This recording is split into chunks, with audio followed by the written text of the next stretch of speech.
లోకా సమస్త సుఖినో భవంతు, సర్వే జన సుఖినో భవంతు. వేదాంతము, సిద్ధాంతము. జ్ఞానుల మాటలతో కానీ పుస్తకాల సహాయంతో కానీ జ్ఞానం పొందితే సరిపోదు. నిరంతర సాధన చేయాలి. ప్రారంభంలో మనస్సు ప్రాణశక్తిలో లయమయ్యే సాధన, తర్వాత ప్రాణశక్తి బ్రహ్మముతో ఏకమవడం ఇందుకు ఆదర్శవంతమైన పద్ధతి. ధ్యాన సాధన చేస్తున్నప్పుడు ప్రాణశక్తిని గురించి, బ్రహ్మము గురించిన ఎరుక, జీవాత్మ మరియు పరమాత్మ, అలాగే శాంతి, సంతృప్తితో మనస్సు నిండిపోతుంది. మనోవలక్కలై సాధన ద్వారా ఇది సాధ్యమవుతుంది.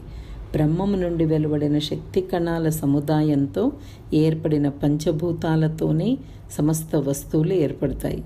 ప్రాణులు వాటి జీవితకాలంలో సుఖదుఖాలను అనుభవిస్తాయని వేదాంతం వివరిస్తుంది. దైవీ శక్తి నుండి వెలువడిన ప్రాణశక్తి యొక్క విస్తరణ స్థితి అయిన మనస్సు చేత సుఖదుఖాలు గుర్తించబడతాయని సిద్ధాంతం మరో విధంగా వివరిస్తుంది.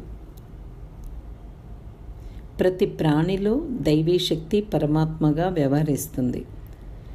తనకు గాని ఏ ఇతర ప్రాణిజ్ఞాని జ్ఞానులు సూచించిన మార్గాన్ని అనుసరించి ఎలాంటి బాధ కలిగించకుండా జీవించడమే భక్తి మార్గము.